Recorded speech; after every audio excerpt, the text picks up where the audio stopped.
Elobelina yo Maria Valencia, Etamolina yo Maria Valencia. Elobelina yo Maria Valencia, Etamolina yo Maria Valencia. Mais dans le sens qu'on a le fait que na père de papa est un moment où moi nous préparé ma camp. Et c'est un choc ma casse. Maxi bien-être. Maxi bien-être. Même papa 80 ans, ce que je mélange, à ceux qui n'ont déjà 25 ans. Oui, ce qu'on mélit, maxi bien-être. Ce qui coûte maladie dans Nzoto, la maxi bien-être, il faut soigner yo. Oh, mon Congo passe, oh, fatigue. Abou Obia, Nzoto, Kolongono. Et ça les produits. Oh, ils ont comme là, pour na bateau, ils ont faible. Ah bon? Maxi bien-être. Alors, on peut ça aux force. Il y a bon pikiliki. Il y a bon pikapen. Alors, ce qu'on met maxi bien-être. Il y a un monde qui a un na mutuka. Na minu. Na bende balé na minu. Na bende train na minu. Petit simoki. Na yamba avion na minu. Petit congolais. Na.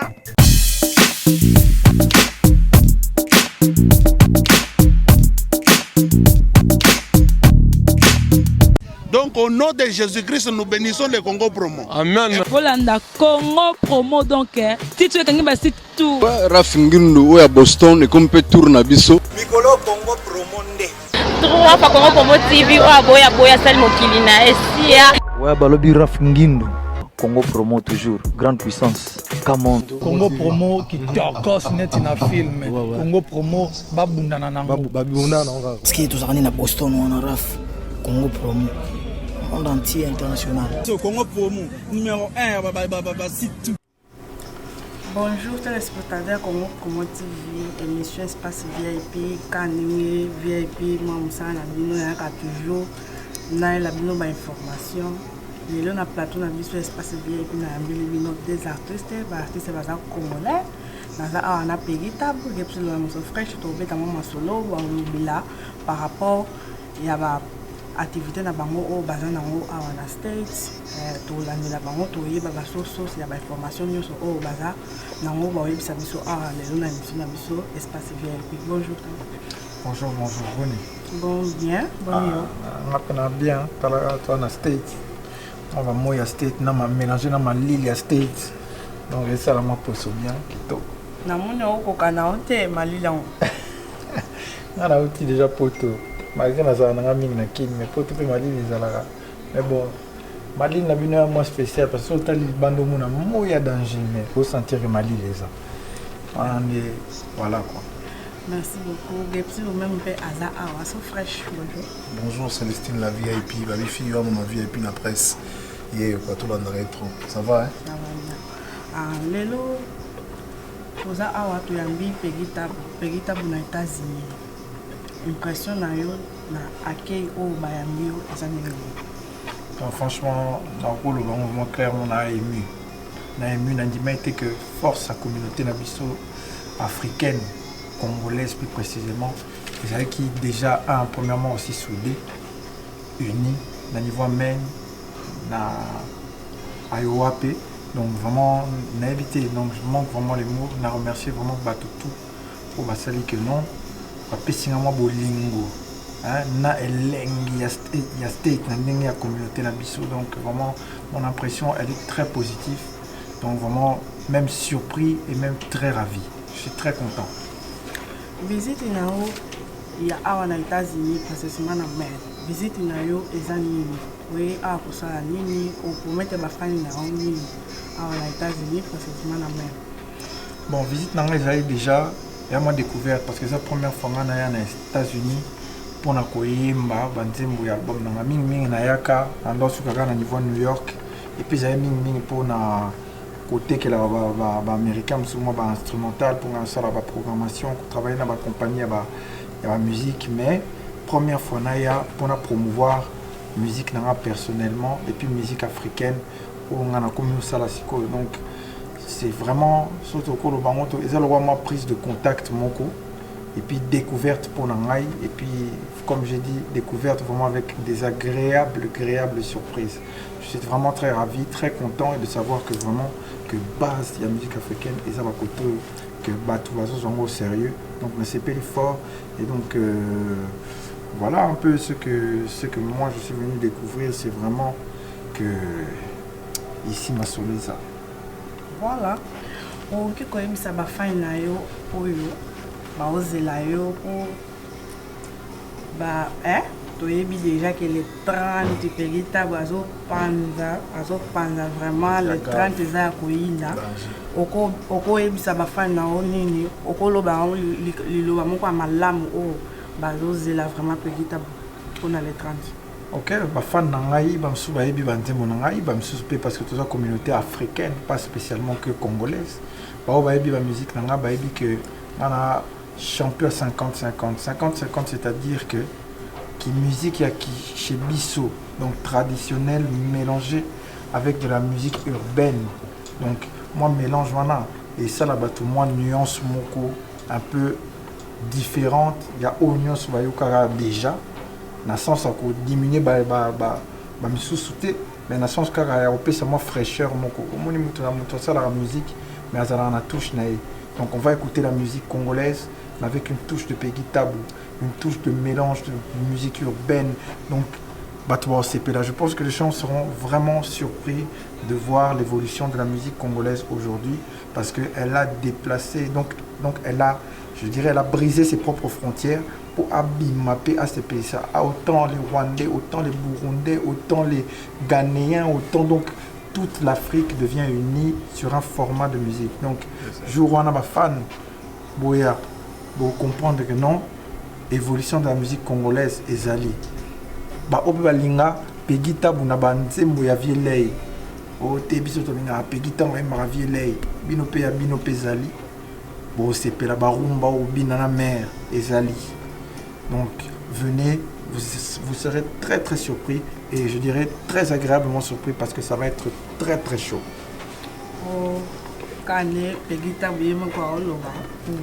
Pegita Bou oyemba osala promotion ya album na yo to koyemba banzembo ya kala to osala promotion ya maxime na yo vraiment nayebi ke bato o ba olanda biso ba oza vraiment na question wana ke est-ce que eza album maxime yo banzembo ngo po il faut yemba po wana na yo kate moni neti bato neti yo oyoka te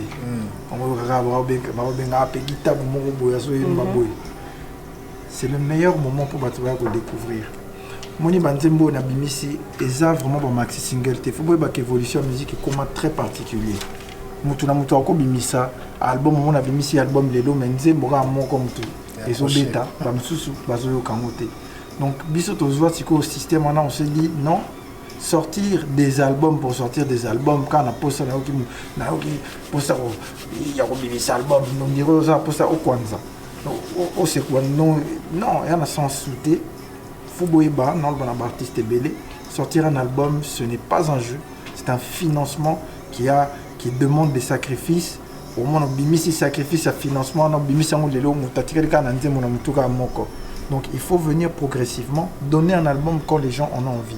A priori, l'album nanga ici, ils ont prévu pour le mois de juin. Mais dans 8 mois de temps, pour appeler ça, moi, lengi, moi, couleur album. Il y a un bandé, c'est Bima qui est déjà sur YouTube, bandé, le roi Claudia, bandé, le roi featuring Namo Pao, Mokona Okufa, en hommage au Seigneur Lay, bandé, le roi Touo, où va se sentir moi crossover. Il y a qui musique, na biso seben, na biso mélangeant, na qui moi urbaine musique. Donc, et ça là qui je dirais banzembo si elle bosse avec moi avant vous si tu as un système album au boyo na jour à le 30 et ba inédit donc on ba qui ça ba au boye ba qui au bon si bon na ba YouTube plus ba o ezo bima au mois de juin donc ils a exclusivité donc boyo ka banzembo il y a album avant même album et bima donc c'est un privilège que j'ai envie de donner au niveau des États-Unis. Parce que c'est la première fois que accueillir et puis accueillir les qui toquent tellement que non n'habiter n'a qu'au libérer mon banzembo msusu pour battre bayoka voilà style ya nzembo na ezani olobelaka banzembo bato mosusu bayebi te so style yango ezani mpona ete nga nayebi te. Ok, mpona peso info après ntango ozwa temps okeyokango parce que tu devais même faire avant, hein? C'est lui qui déjà. Mais non, tu as la gentille, tu as la. Non, mon style à moi, il ne faut pas confondre. Peggy est avant tout un artiste. Peggy a un parcours et un palmarès où il s'agit que Naza Peggy. Mais ce que je peux dire, c'est que je suis un musicien africain. Pourquoi? Parce que je revendique la valeur africaine à l'international et même dans mon pays pour pouvoir donner quelque chose en plus. Donc, dans le sens que ceux qui ont l'image aux autres, mais Peggy fait de la musique africaine moderne. Okay? La musique africaine moderne, c'est une musique auquel il faut prendre compte de tout ce qui marche dans le monde entier. Donc, non, papa. C'est un album. Moi, dans un album, je fais voyager les gens. L'album, mais oui, regarde, si maintenant demba, ok, le mot ça le roi moi trap musique, mais l'inga la nakati. On sentir que au outil si comme ok si comme sous, mais on sentir que différence c'est zate na qualité musala. Donc, si vous voulez savoir ce que je fais, moi je fais de la musique africaine moderne. Donc, bino bolinga ba combo bonara bo sepela non ba pesi bino combo bo sepeli. Nzembo et ça d'abord Nzembo, une chanson c'est un son, on peut aimer, on peut ne même pas parfois comprendre ce que tu dis et on aime. Donc voilà, venez nombreux. Même ceux qui ne comprennent pas le lingala, venez, vous allez aimer. Voilà. Ok. Peggy Tabou, ni netinda osa ni netinda oyemba, ni netinda oza musicien. Zaka te ko papa na o azaki musicien o lobi to yebi bana mtus papa nga beta bali nga pe fuka na beta bali. To yebi te est-ce que ko expliquer biso pona nini olinga ka ko yemba pe oyemba. On a yemba donc sur mère na zaï na pour répondre à la question pour répondre on a yemba depuis na bota na yemba donc depuis na moi muké na ok l'école na ibe que destin na za ko yemba mais nzambe na ndenge na ye amona que non il faut que makambo kende progressivement donc j'ai commencé par composer pour les gens, j'ai commencé à faire plein de choses différentes au bateau. Je vais éviter que non, Nasima Nzembo Peggy Mutana Nasima, Nzembo Peggy Mutana Nasima. Donc, Nalandika musique T parce que papa Ayemba, ce n'est pas vrai, parce que c'est pas comme ça que ça fonctionne. Musique est zélo moko, il faut qu'on lingango parce que c'est tellement difficile qu'il faut qu'on lingango. Et qu'on lingango te Nasima ya mutu. Non, okoki kozala inspiré Nasima mutu. Ou bien peut-être Nasima mutu ni ko meka mais omoni que non eza ya yote. Mais il y a des gens, comme moi je le dis, moi je le suis, je suis créé pour faire de la musique. Donc, c'est le mot na réfléchir mingité na bomwana. Donc, on a joie qui ont déjà d'entrée. C'est déjà ma parole en maille. Et comme on a pu faire nos classes na bino bolingaka, ti awa. Na na usuka na kubanda musique. Bacha itembe. Na ça on peut pas bon on peut bini bandini que non, moi on est capable de faire ma kambwana. Donc, je n'ai pas suivi papa puisque papa est devenu vraiment mon modèle de prédilection vraiment dans la musique africaine dès que j'ai commencé à toucher la musique africaine. Bah na banda musique africaine nanti. Na banda d'abord musique R&B urbaine na France, on a composé pour un artiste belé, na yembi na ba featuring belé français que même congolais nous envoyé bané pété. Mais quand j'ai choisi la musique africaine, c'est à ce moment-là que na landine de lokolo papa dans le sens que na komaki fan, na découvrir que non, na père moko au-delà que aza père na ngai mais aza génie. Na ye ba profondeur à qui génie na yamana depuis 2008 na koma ko kita na Congo na landine de père na niveau na mais ko yemba parce que père abandé ko yemba non puisque j'aimais d'abord pas quand j'étais petit na ndolinga banze monete na ngona ya banze ba vie donc c'est très spécial et aka ko yeba que muto na destin na et puis destin na hier mo ezwakaye mais makaye plus loin que ce que lui-même attendait donc ngai destin na nga plus loin que ce que je m'attendais musique voilà. Oh, Peggy Tabou, Peggy Tabou, vraiment, les autres années, Peggy Tabou, c'est pas si bien, et puis, quand il m'a sonné, a fini, a fini, vraiment, Peggy Tabou, et puis, qui est tous en matanga, oh, mon qui m'a venu, là, Papa Wemba, a tiki biso, naba, oh, ba tiki biso, le quoi, ba, batabule pourquoi bakinkester lilia lelo mpe papa wemba atiki biso impression nango ezali impression nanga bon impression eza logique bato bayebi yango bon voilà nga na apprendre nouvelle yango nazalaki nazali na concert na yoa donc na staff nanga na baéquipe na ngai donc na apprendre yango na basoir c'était un choc total surtout que veille nango dès qu'on préparait tout le planning de l'album, comme l'album est prévu pour la juin. Et par rapport à l'album, premier morceau, il fallait tout lancer, il y a qui pardonner, featuring justement la papa. Donc on a lancé la tout, la démarche nous sort pour dire en bon uniforme.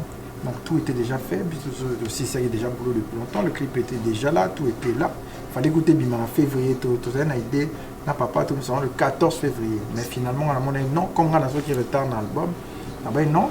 Nga na bisango et bimalwa banzembo musu na salite ozaki ba avango na boya ki keza avango parce que niveau nzembo wana et mérita ki te que na bisango ga boy sans respect donc album ngo nzembo ngo il fallait bo bimisezaki na papa wemba bien sûr ça nzembo na mais na sens quand na ngano le fait que na perdre papa wemba na moment où on a préparé makambo et c'est un choc makasi. Il y a des gens qui ont préparé le mot beaucoup de gens qui ont quelques temps et bien donc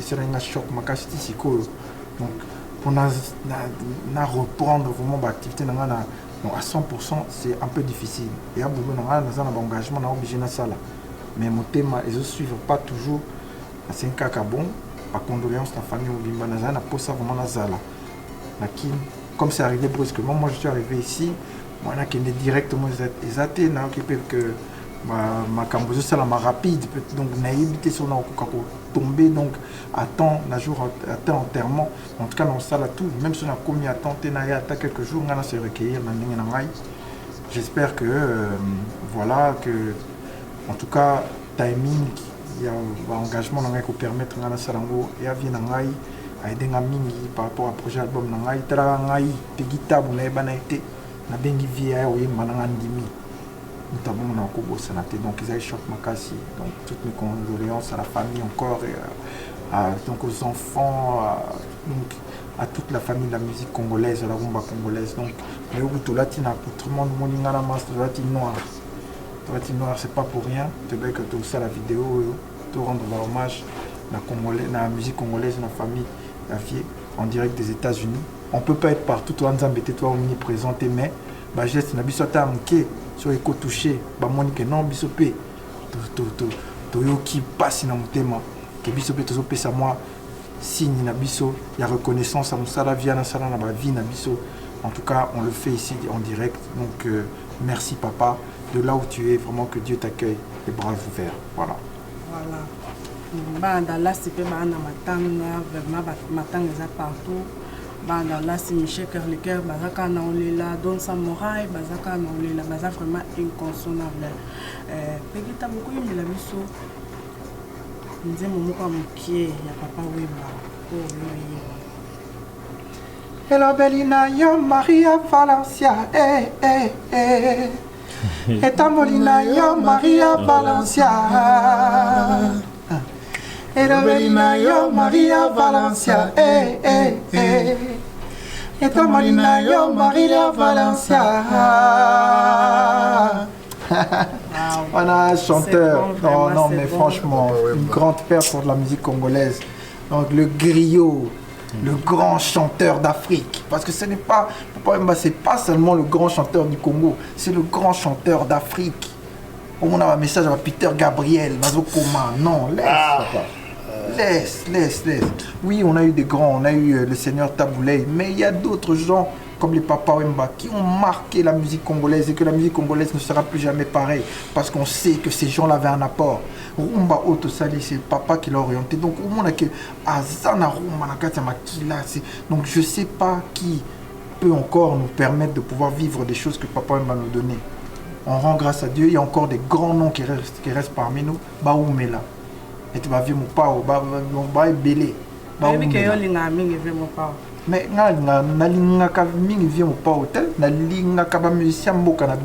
c'est pour ça que j'ai appelé dans mon album Mopao j'ai appelé Papa Wemba. Parce que pour moi, c'est des valeurs sûres. J'ai de l'amour pour ces artistes-là. Même pas seulement qu'artiste, de l'amour pour na Cacao, pour Bazar, à Combo, non.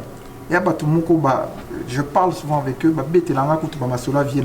donc, quand ils viennent à travers la vie, masolo babete nanga au moins père na zela ki boye au moins papa mbajo mo pesa nga kisoro bi tanga na za mo mkia nazo ki m'école pour na talaka vie na bino peki abimaka na car abima na wana période na moi car ne mo pesi nga marque car abi donc na ki m'école pour na talika abima car non c'est touchant. J'ai appris à connaître mes parents, mon père surtout à travers mon pao, à travers papa. C'est des gens qui sont importants pour moi. Au-delà même de la musique, au-delà même de la légende. Donc aujourd'hui, je perds un père, comme je dis. Donc voilà. Oui, Peggy Tabou, les 30 vraiment, naïvi qui m'a pas animé, les 30. Mais ça, serment boy. À Singakinga, oui, mais il y a tellement l'homme boy pour Azega au cas les 30.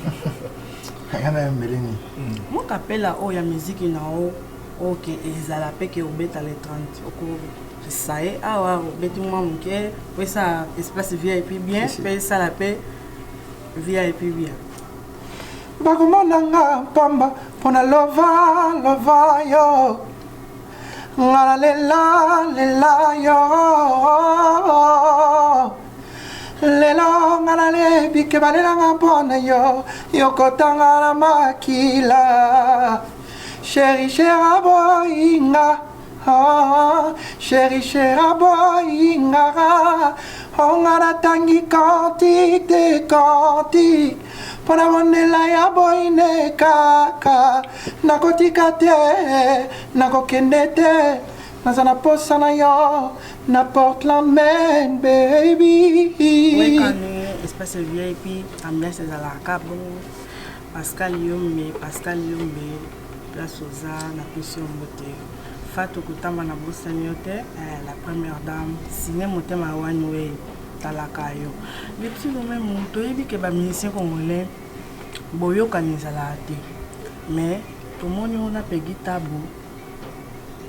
Vos ensembles, tout le monde que les 30, vos ensembles, vos bêtes à place, vraiment merci la VIP pour nos paroles. Déjà, Peggy, c'est un frère. On a vraiment les bateaux basala msala bien en plus biso toujours bata génération asika babiloko kala on anté ouais on n'a pas besoin de ça pour nous évoluer la musique na biso. C'est un frère à Solara vraiment bien ngai prend fona kutana ye vraiment le on a bisaye ala kana za wana mazo solo la kitoko comme tu veux bana depuis kala voilà biso tous na biso artiste ngape jour dans qui Europe na c'est oya manga mieux you know y a un moment tous ensemble. Il y a danger. C'est un système à zéro polémique, nouvelle génération, zéro polémique. Donc, tu en as besoin de Maramouana. Tu en as besoin que nous, les gens qui sont liboso, communauté, ça la unie, bisika na bisika, tout voyage, tout le monde a battu na biso, tout peut ça vraiment espoir. Tout ça, tu es dans le système à tout peut ça va communication bien, tu n'as pas tout non, unité et sa force. Ce qui est l'autre cause de la musique différemment, au lieu tout le monde a le droit à la distraction, et à la base, et unir la communauté pour que la communauté va s'entraider. C'est ça.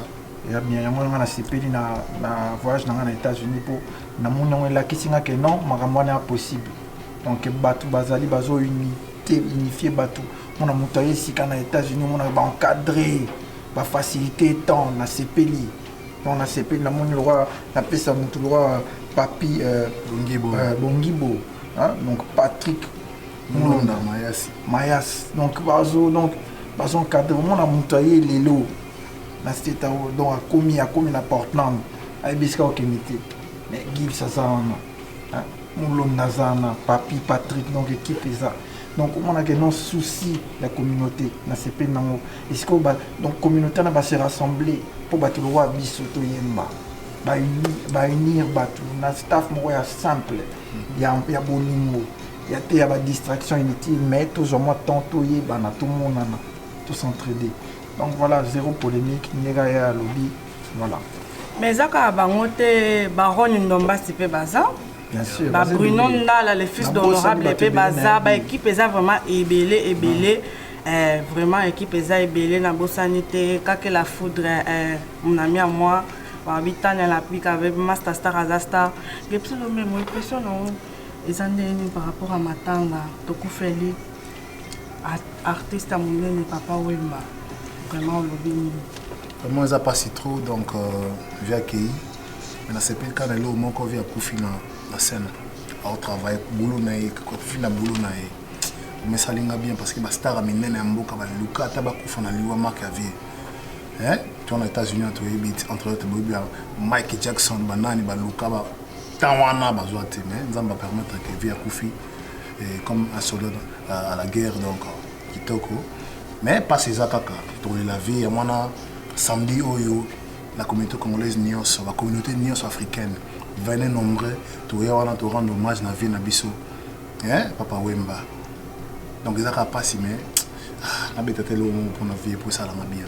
on a ko mate na metali na tala o na miyokeli mawo aska ko mamina longi nangana ko kufa malole po bango bakani babalisa yo na motororo ya mosolo serina ngao thématique wana pour boya pena samedi bo sepela pegita boza wana hein ngana naza wana to beta peto ma snap record nous dans les filles de l'honorable big manager l'impertinent hein il est là aussi avec nous donc et puis Ron Nomasi tous allons bisonnier surtout la vie ensemble ba sa père bolata bien ba no konabi ke bolata ba na mena bolata boya trois hommage na vie na biso au son ticket boyoka pegita boyoka Gepsi le même voilà kilo bravo babi makambo yo kilo bravo kozanga te vraiment samedi le 30 avril tozala na Gepsi le même pegita eza kuyinda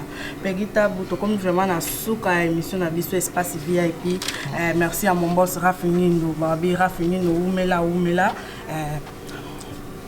si bon on va remercier bateau nous va accueillir ngai on va passer vraiment amour on va passer là vraiment au estingeli va passer là artiste ya mboka donc on a vraiment à sentir que non na valeur na miso bateau quoi ba Richard non na mais Richard na Rich Nat Entertainment donc Richard Sokoli donc ba kiringa ba salinga du bien donc ça donc vraiment donc Esaïe Schnaps donc l'homme le plus polyvalent du monde. Donc l'homme, le talent, donc on maîtrise, donc on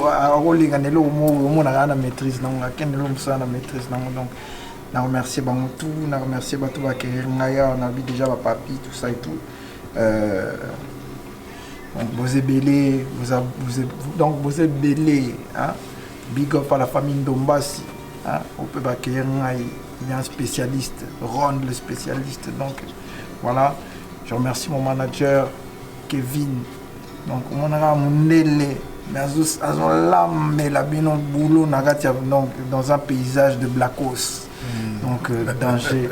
Donc je remercie beaucoup, je remercie vraiment famille Nangaï, Pascal Tabou, outi dans Washington DC, quoi, ma frère, un petit frère, na Bolingo. Donc big up à toi.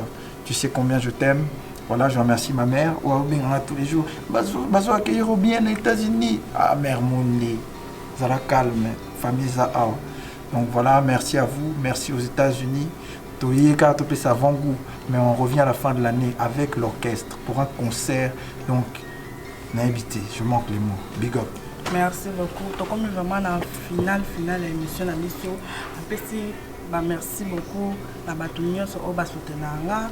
La pesti bisous belé salutation na bato oh vraiment na tangi comme vraiment boza belé vraiment trop belé isaila vraiment so yebi kizala kayo eza vraiment yo to comme vraiment la phase finale ba gozo to comme vraiment la phase finale émission na biso Gepsi le même on peut ça ba fan na bato o balingaka o ba salutation. Trop les caboïtés sans que oui que bateau va soutenir la biso ça bango peut bien grandir dans la gâte mais base est belé maintenant vraiment bref banini papi bongi état-major Patrick Moulon Mayas le vieux cool le vieux can Mambo belé et puis Black Mamba leader la mère de mes enfants Mambo trop et puis dans en Europe na moni bongo Karine Chikeva Mambo belé Tricia Fef Jonas Tété Bononda la dena tangaki et puis na yesusu malembe niko ntumba mokonza baluba babi dollar ya kunat pegi asepela na mboka na biso noko oyebi ka nde ezalaka. Et puis à toi celui-ci na VIP pour l'accueil. Et puis Raf Ngindo bossa pembe Congo Promo, donc ebeli mokili na pembeni awa mokili zaki musika information ekomi na nka pembeni. Donc bambote bena bato so balinganga na tangité.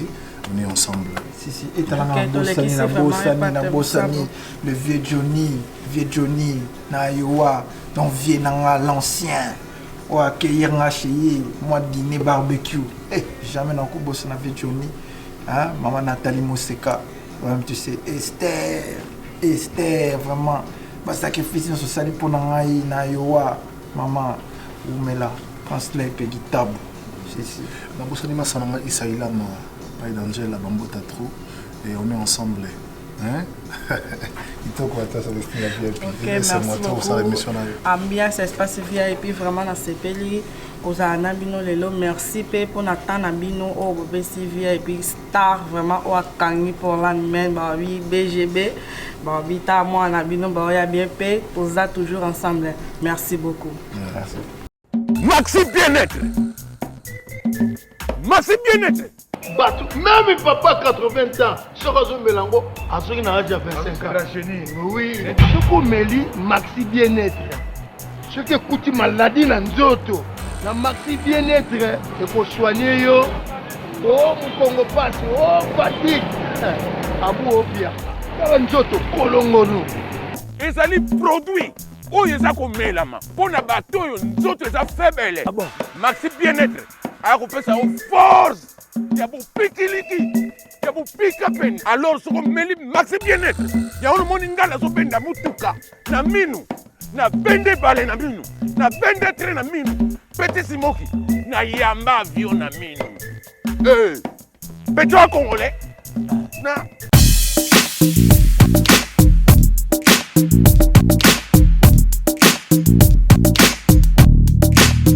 Donc au nom de Jésus-Christ, nous bénissons le Congo Promo. Amen. Volanda Congo Promo donc si tu es quelqu'un qui tout, Congo Promo donc fin batika au vivre. Raf Ngindo oya Boston et comme peut tourner biso na Congo Promo scanten ezalaka. Et donc bango batika la quoi. Ce qui si babundana ki me biso awa na ndenga pete kaka. Raf Ngindo mokonzi na bango quoi. Raphaël Ngindo, I'm your brother. Vraiment la pesio mokako soit kende liboso. Zo la fierté na biso. Congo Promo. Oyo eza kuya kosamba te tembe na moto te. Mikolo Congo Promo nde. Trois fois Congo Promo TV ou boya sel mokili na esia. Ingénieur a fini nous petit non monsieur. Ouais Congo Promo TV toujours en direct. Pour la partenaire Belgique, la partenaire. Ouais balobi Raf Ngindo. Congo Promo à suivre. Toujours idéologie babi bolandango. Aspect Congo Promo toujours grande puissance. Come on. Congo Promo qui torcos net na film. Congo Promo babundana nango. Babundana nango quoi. Comment États-Unis d'Amérique parce que tous on est à Boston on a Raf Congo Promo monde entier international, n'est-ce pas? Tara Congo Promo, tout partout. Bango ba limiter monsieur le partout. Donc on a mis Sibiso Congo Promo numéro 1 site tout. Congo Promo. Pour Congo Promo, Congo Promo né au site pendant ma BT pena pour ça site dans le niveau des États-Unis à des fois le Congo Promo TV Raf Ngindo number 1 babi 001 dans la state niveau matoso aux États-Unis niveau à boy faut que les États-Unis tout le monde a mis sur télé auto jugé ba ba tete ka biso ne pour le Congo et que liboso